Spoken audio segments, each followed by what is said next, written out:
السلام عليكم، وياكم أخوكم عباس العراقي. اضغط لايك واشتراك والبس السماعات واسمع القصة. أحمد عمره 23 سنة من محافظة البصرة. تعرف على بنت من منطقته، البنت اسمها سارة. ظلت علاقتهم مستمرة 3 سنوات، ويقول أنا وياها كانت علاقتنا كلش قوية، واحد يحب الثاني، وتروح أيام وتجي أيام ونتخابر ونتواصل ونتزاعل ونتصالح، يعني علاقتنا كلش قوية.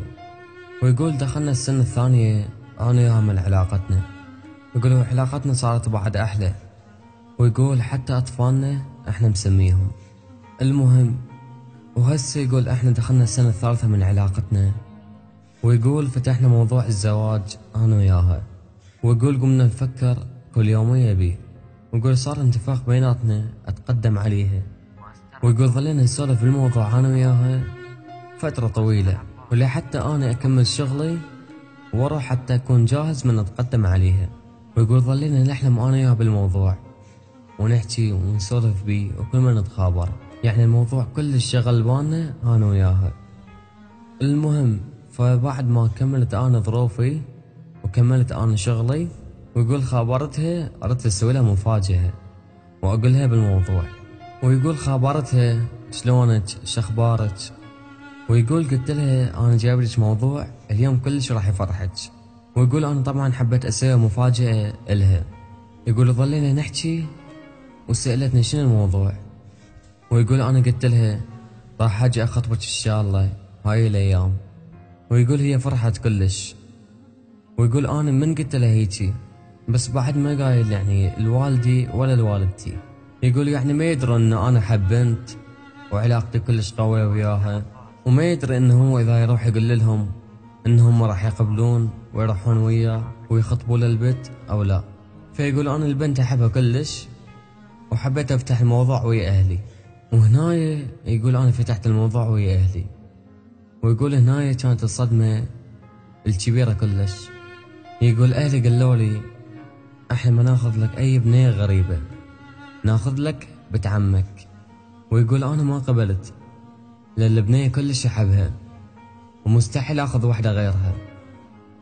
ويقول لهنا انا رحت خابرتها، يقول خابرتها انا كلش ضايج، ويقول قلت لها بالموضوع، قلت لها والله فتحت موضوع ويا اهلي وهيك كان الجواب علي. ويقول هي البنت كلش ضاجت وانقهرت ومن هذا الكلام، ويقول انا قلت لها لا تضوجين ولا شي، لان انا راح اقنع اهلي وراح اجي انا عليك يوم من الايام وانت تصيرين الي.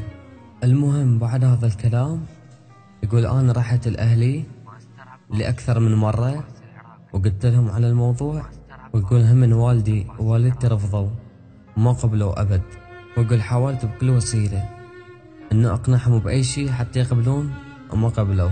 ويقول انا كلش ضجت ورجعت خابرتها وقلت لها هيك الموضوع ترى، ويقول قلت لها لا تضوجين انا راح احاول بعد.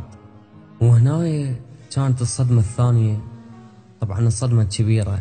يقول انا كنت طالع وخابرني والدي قال لي تعال عندي حكي وياك، وانا قل لي انا بيت عمك.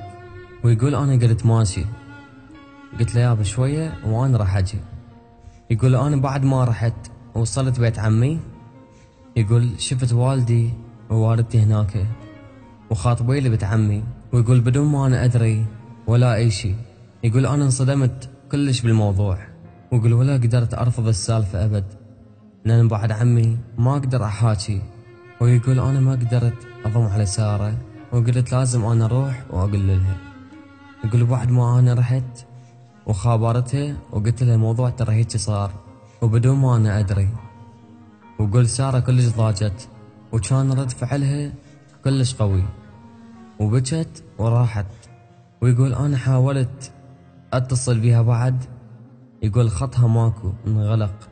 ويقول انا حيل تأذيت هواية، ويقول انا لو ترجع بي الايام كان عرفت شلون اتصرف اكثر.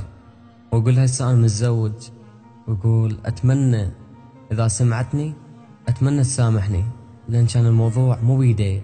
ويقول لحد هسه وبعد اتمنى لو بس ترجع الايام كان عرفت انا احل الموضوع شلون. يقول بس بعد هي راحت وأقول لحد هسه أنا أحبها ولا أنساها. وهاي كانت نهاية القصة. والله يا طير الحمام اللي تسافر ودي لأحباب السلام،